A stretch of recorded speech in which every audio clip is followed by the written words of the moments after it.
에베소서 2장 10절 말씀이 되겠습니다. 우리를 구원하신 목적이 무엇입니까? 라는 질문.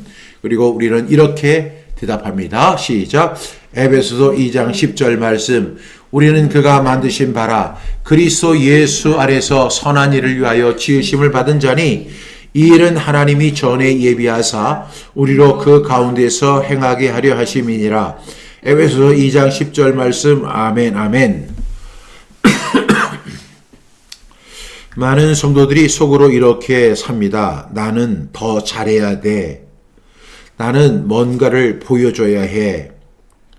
그리고 내가 쓸모 있는 사람임을 증명해야 해. 이렇게 사람들은 속으로 되뇌이면서 다짐을 합니다. 그래서 신앙도 자꾸 자기 성과로 흘러가는 것을 볼 수가 있습니다. 봉사를 할 때도 그렇고요. 헌신을 할 때도 그렇고 사역을 할 때도 그런 열심을 가지고 어떠한 사람들에게 보여지는 것에 우리가 초점을 맞추는 경우가 있습니다.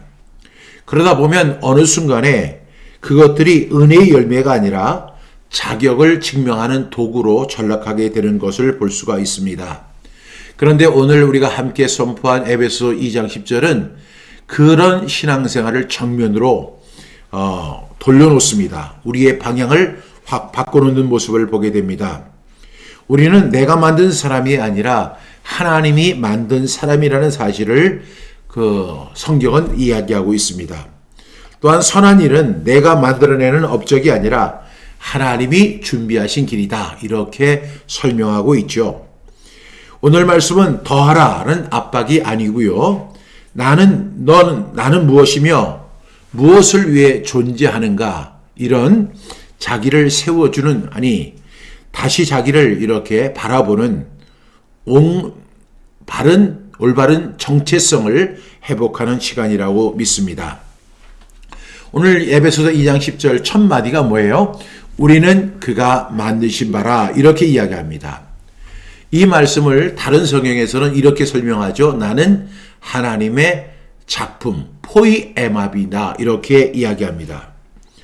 우리는 그가 만드신 바라. 여러분 하나님은 천지 이 우주를 다 만드셨잖아요.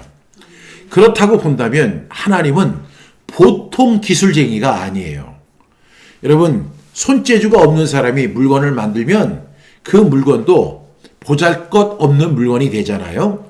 그런데 기술이 좋은 사람이 이렇게 무엇을 만들면 정말 기술 좋은 그런 물건이 나옵니다. 여러분들이 명품이라고 하는 그 가방을 보게 되면 그런 것들이 400만 원도 하고 500만 원도 하고 1000만 원도 넘어요. 도대체 금으로 만든 것도 아닌데 왜 이렇게 비쌀까? 왜냐하면 그것을 어떤 장인, 아주 기술이 좋은 사람이 그것을 만들었기 때문에 그것이 엄청난 가격을 발휘하는 겁니다. 제가 지금 차고 있는 시계는 10만 원짜리 시계인데요. 이 시계 굉장히 좋습니다. 그런데 이 시계는 시계축에 들어가지도 못해요. 왜냐하면 여러분들이 잘 아는 롤렉스라고 하는 시계는 보통 1000만 원, 2000만 원, 3000만 원, 4000만 원, 5000만 원, 6000만 원, 8000만 원, 1억짜리까지 있어요. 제 시계는 이거는 카쇼라는 시계인데요. 이 시계는 롤렉스보다도 더 정확합니다. 그런데도 이 시계는 10만 원이고요. 그 시계는 1억짜리가 있어요. 왜요? 장인이 만들었기 때문에. 스위스의 유명한 장인이 그 시계를 만들었기 때문에 그것이 10만 원짜리가 아니라 100만 원, 1000만 원, 5천만 원, 1억짜리까지도 있는 거예요. 만약에 그런 사실을 여러분이 인정한다면 오늘 이 말씀 우리는 그가 만드신 바라. 나는 하나님이 만드셨대요. 여러분 아무리 뛰어난 롤렉스 시계라고 하더라도 어떻게 이 천지만물 우주를 창조하신 하나님의 솜씨와 비교할 수 있겠어요? 그러니 가만히 생각해 보면 롤렉스 장인이 만든 시계가 1억짜리라고 한다면 이 천지, 우주, 만물을 갖다 다 하나님이 섭리하시고 만드신 그 하나님의 솜씨라고 한다면, 그 솜씨를 가지고 나를 만드셨다면, 여러분을 만드셨다면, 저와 여러분은 어떤 사람입니까? 우리는 작품입니다. 그것도 보통 작품이 아니라 세상에서 하나밖에 없는 작품입니다. 예전에 어떤 성경 공부 교재가 하나 있었는데 그 교재의 제목이 너무 좋았어요. 거기에는 예수님 짤이라는 제목이 있었거든요. 그래서 사람들이 그것을, 그 제목만 가지고도 큰 은혜를 받았다고 그렇게 이야기를 하더라고요. 여러분, 오늘 이 말씀, 우리는 그가 만드신 바라, 이 말씀에 여러분은 뭘 가지셔야 돼요? 자부심을 가지셔야 돼요. 여러분은 작품 의식을 가지고 있어야 돼요. 여러분, 400만 원짜리 그 명품 가방 들고도 우쭐우쭐 하면서 걸어가는 여자들을 보시잖아요. 그리고 롤렉스 시계 찾다고 하면서 그냥 시계만 드러나게 하는 그런 사람들도 있어요. 왜? 그 시계가 비싼 시계라고. 저는 이 시계가 그렇게 비싼 시계가 아니기 때문에 그렇게 드러내놓지 않습니다. 잘 안 보이게 이렇게 하고 있어요. 여러분, 명품이라고 그렇게 드러내고 자랑하고 이거 내가 가진 게 보통 게 아니야. 보통 작품이 아니야. 이거 1000만 원짜리 가방이야. 이렇게 이야기를 한다고 하면, 여러분, 우리는 하나님이 만드신 작품이라는 것입니다. 여기서 만드시는 단순히 창조했다는 의미를 넘어서 하나님의 의도와 목적을 가지고 빚어내셨다고 하는 그런 뜻입니다. 즉 우리는 우연히 생긴 존재가 아니라는 것입니다. 실수로 태어난 인생이 아니라, 버려진 인생이 아니라, 스스로를 증명해야 하는 그런 인생이 아니라, 하나님이 손수 빚어주신 작품, 하나님이 일하신 결과로 만드신 작품입니다. 하나님께서 우주를 지으시고 모든 것을 다 지으신 다음에 마지막 날에 사람을 만드셨어요. 그리고 하나님이 보시기에 뭐라고 했어요? 심히 좋았더라. 하나님 보시기에 좋았더라. 근데 사람을 보고는 심히 좋았더라고 말씀하신 사람이 바로 저와 여러분입니다. 이 사실을 인정해야 돼요. 그러므로 우리 하나님 앞에서 자기 정체성을 분명히 가져야 합니다. 나는 부족하지만 하나님이 만드신 작품이다. 그것도 보통 작품이 아니라 위대한 작품이다. 이 사실을 믿는 저와 여러분 되시기를 주님의 이름으로 축복합니다. 이 정체성이 회복이 되면요, 열등감이 사라지게 되는 거예요. 많은 사람들이 열등감이 있어요. 나는 저 사람보다 키가 작아. 나는 저 사람보다 못생겼어. 나는 저 사람보다 뚱뚱해. 나는 저 사람보다 가진 것이 없어. 남들이 가지고 있는 것은 다 부족해 보이고 내가 가지고 있는 것은 다 부족해 보이는 그런 것이 열등감이잖아요. 저는 이렇게 생각을 했어요. 제 친구 중에 아주 키도 크고 잘생기고 정말 손색이, 이목구비에 하나도 손색이 없어서 이 친구는 열등감이 없겠다. 거기다 머리도 좋아서 공부도 잘해요. 이 친구는 정말로 기쁘고 즐겁게 감사하게 살아갈 것이다 라고 생각했는데, 어느 날 그 친구와 대화를 해보니까 세상에 열등감 덩어리, 이거 완전 열등감 덩어리예요. 그 친구는 눈도 잘생기고 코도 잘생기고 입도 잘생기고 손도 잘생기고 키도 크고 공부도 잘하고 집안도 좋고 경제적으로도 다 좋고 형제자매들도 우애가 좋고 다 좋은데 얘기를 해보니까 열등감 덩어리예요. 여러분, 내가 가진 것이 다 부족해 보이고 열등해 보이고 부족해 보이고 초라해 보입니까? 그건 여러분들이 여러분의 진가를 모르는 거예요. 제가 지금 여러분들을 갖다가 과대망상적으로 몰아가는 게 아니에요. 성경은 우리에게 분명히 이야기합니다. 우리는 그가 만드신 바라, 이렇게 말씀하고 있다는 것입니다. 따라서 우리는 내가 부족해 보일 때가 있죠. 그러나 이렇게 고백해야 돼요. 나는 부족하지만 나는 하나님 손에 있는 위대한 작품이다. 이 사실을 믿으셔야 돼요. 여러분, 지금 믿어지지 않는다고요? 자꾸 지금 안 믿고 있잖아요, 여러분이. 나는 열등감 덩어리야. 나는 아무것도 못해. 여러분, 세상에 당신 같은 사람이 없습니다. 당신같이 위대한 하나님의 작품이 없어요. 이거는 박 목사의 지금 여러분들 기분 좋게 하려고 지금 아부하는 게 아니에요. 저는 아부 잘 못합니다. 원래 성격이 아부를 못해요. 또 이 정체성이 회복되게 되면 교만도 사라지는 거예요. 교만은 자기의 그릇 위에 더 크게 생각하는 거예요. 자기가 뭔가 잘났다. 자기가 더 똑똑하다. 더 똑똑하다. 저 사람보다 더 똑똑하고. 내가 저 사람보다 말도 잘하고. 내가 저 사람보다 돈도 더 많고. 내가 저 사람보다 더 잘생기고. 이렇게 더 비교해서 만든 걸로 나온 것이 교만입니다. 그런데 여러분들이 명품 가방을 본 것처럼, 명품 시계를 본 것처럼, 여러분, 그 자체가 명품이에요. 저와 여러분이 명품인 것을 믿으시기를 주님의 이름으로 축복합니다. 그래서 우리는 내가 스스로 나를 정의하지 않아도 돼요. 나를 입증하지 않아도 돼요. 왜? 하나님이 나를 인정하고 계시다는 사실을 여러분 믿으시기를 주님의 이름으로 축복합니다. 그 다음 문장이 뭐죠? 그리스도 예수 안에서라고 이야기합니다. 그런데 하나님이 우리를 어떻게 만드셨습니까? 그리스도 예수 안에서 만드셨습니다. 이 말은 뭐예요? 구원과 정체성의 자리입니다. 우리가 예수님을 안에 있다는 것은 죄인이던 내가 의롭다함을 받았고, 버려진 내가 하나님의 자녀가 되었고, 무너진 내가 다시 세워졌다는 것을 의미하는 거예요.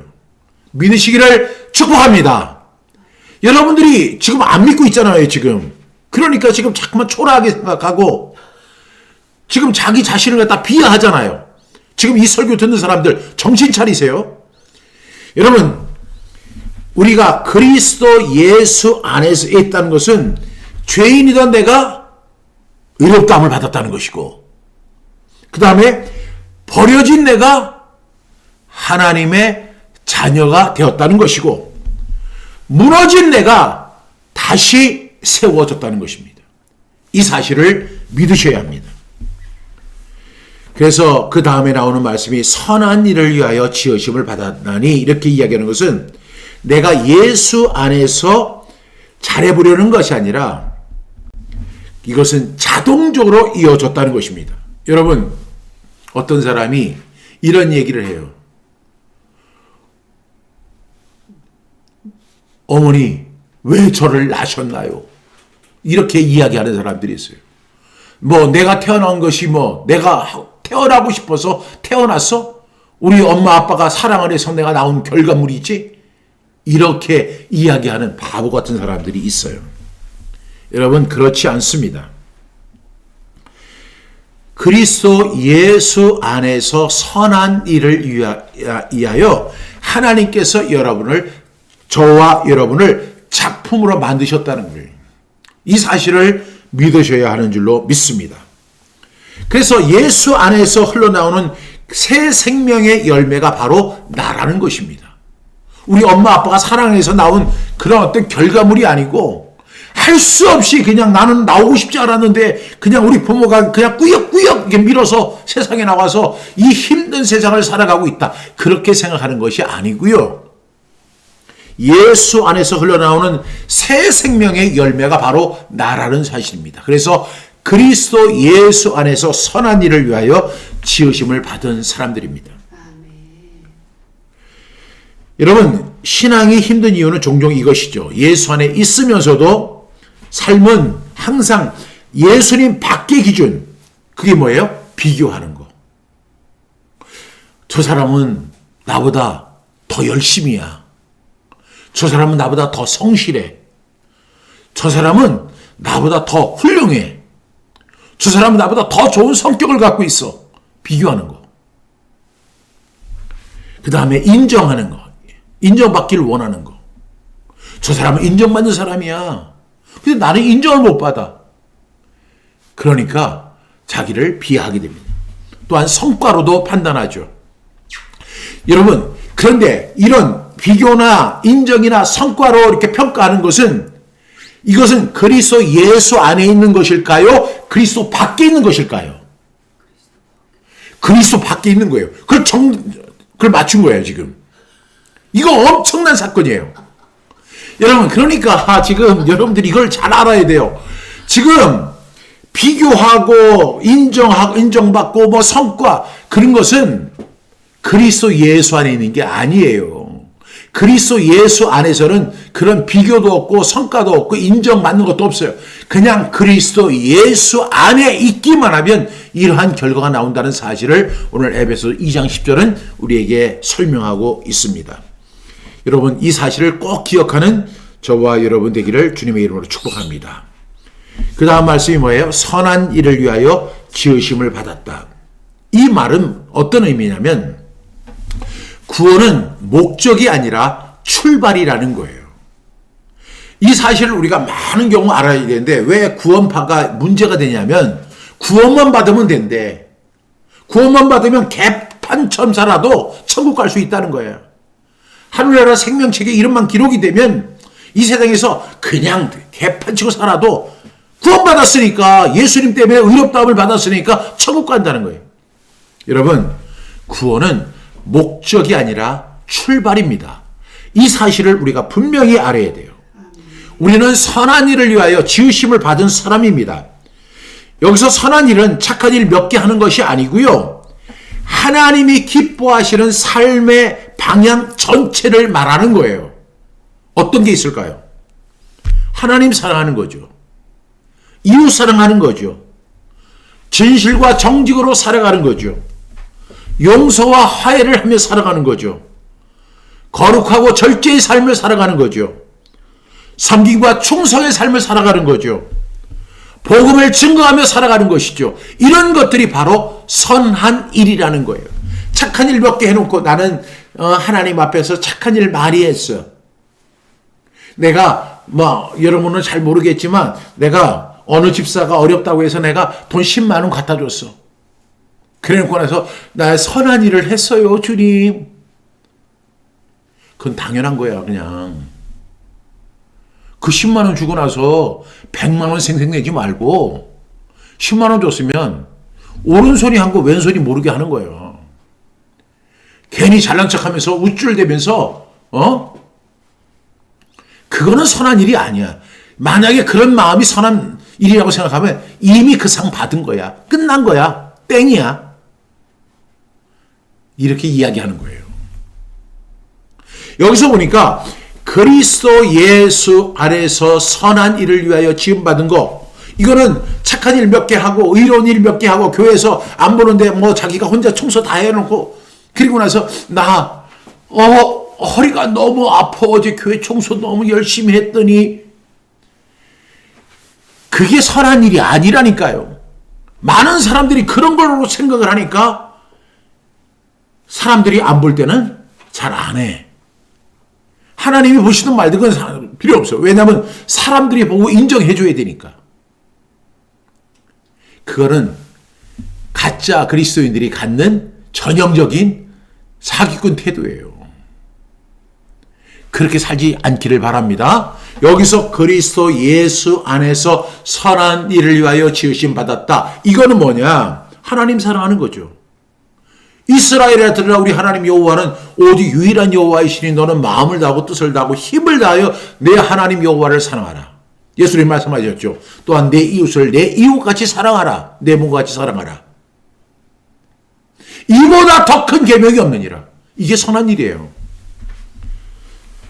진실과 정직하게 살아가는 것이, 용서와 화해를 하며 살아가는 거, 거룩과 절제를 가지고 살아가는 거, 복음을 증거하며 살아가는 거, 그리고 섬기고 충성하며 살아가는 거, 이것이 선한 일이라는 거예요.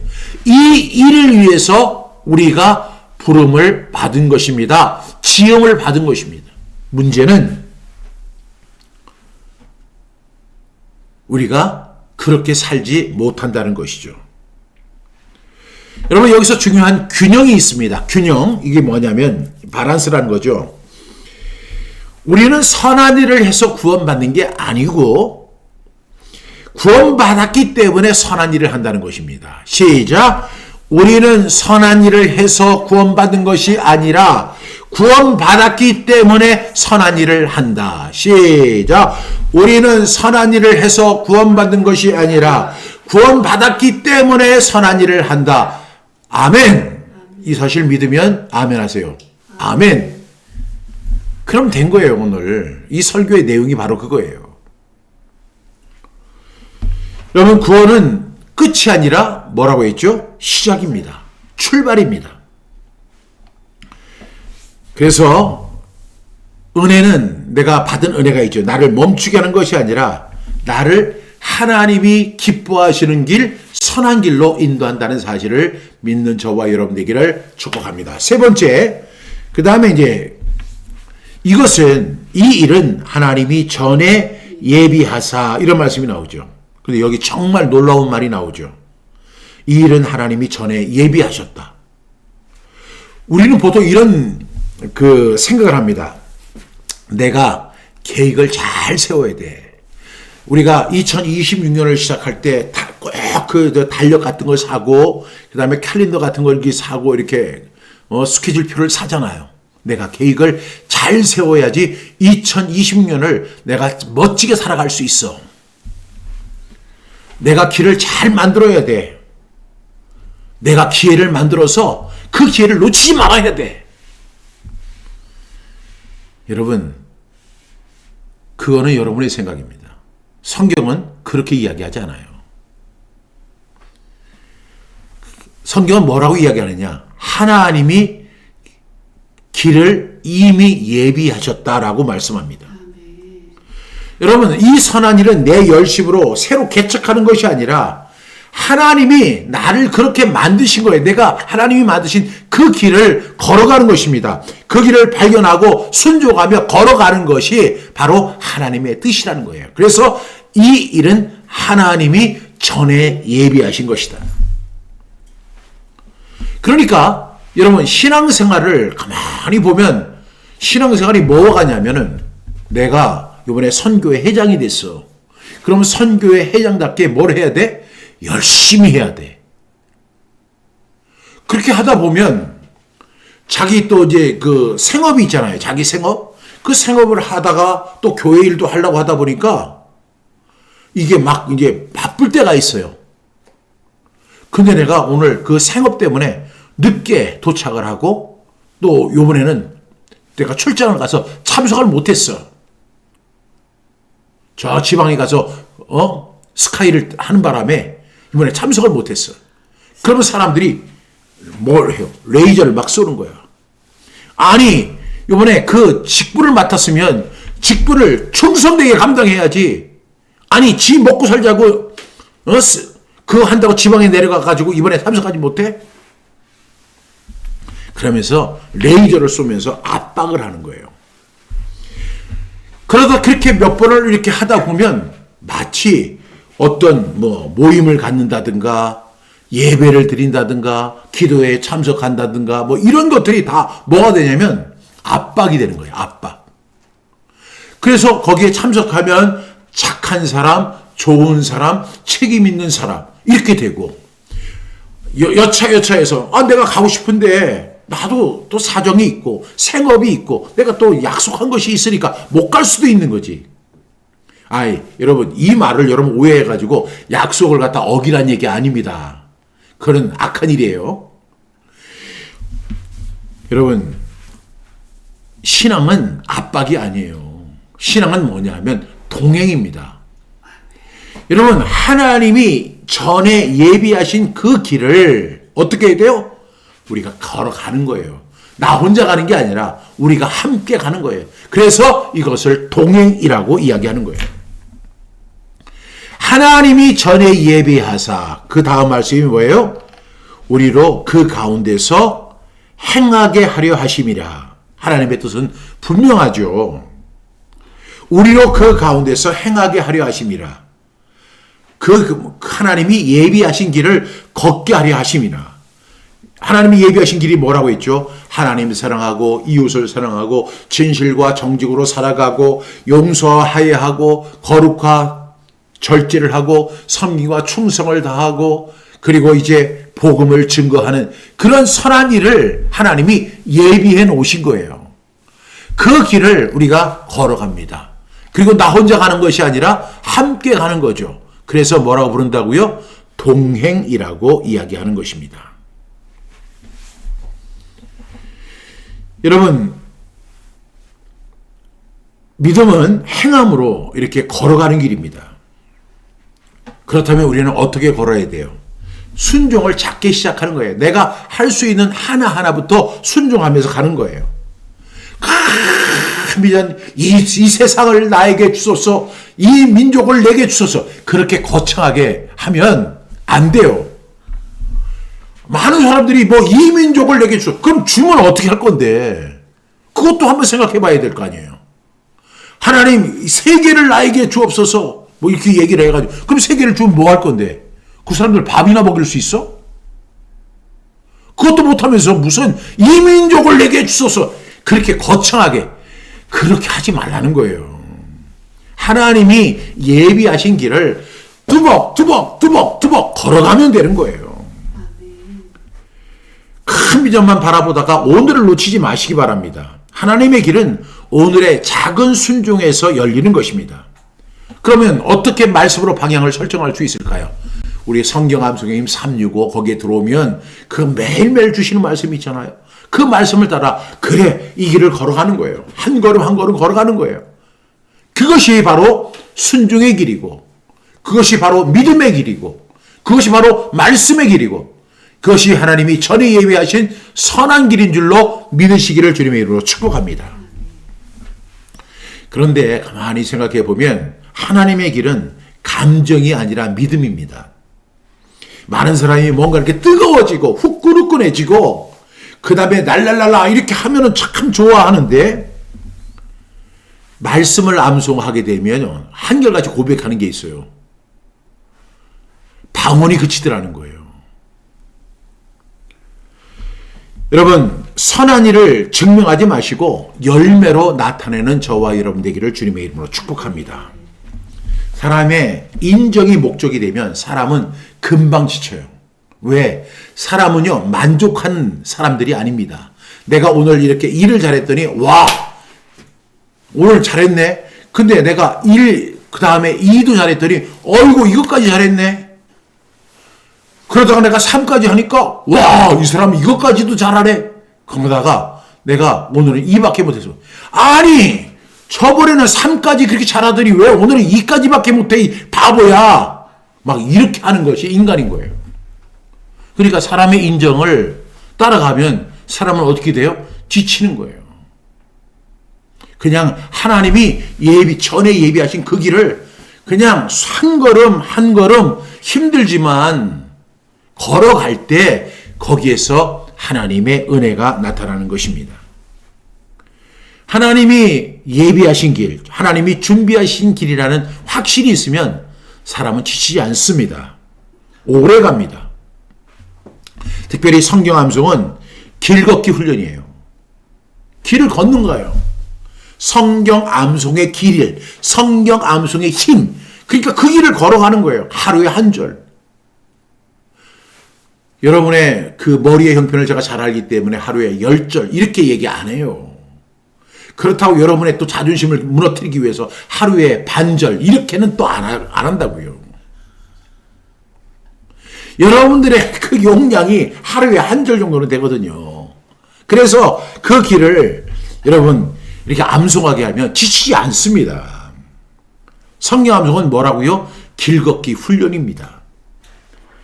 여러분, 상황이 몰려올 때 말씀이 내 안에서 방향을 잡아주는 역할을 하기 때문에 그렇습니다. 그래서 말씀은 내 인생의 나침판이에요.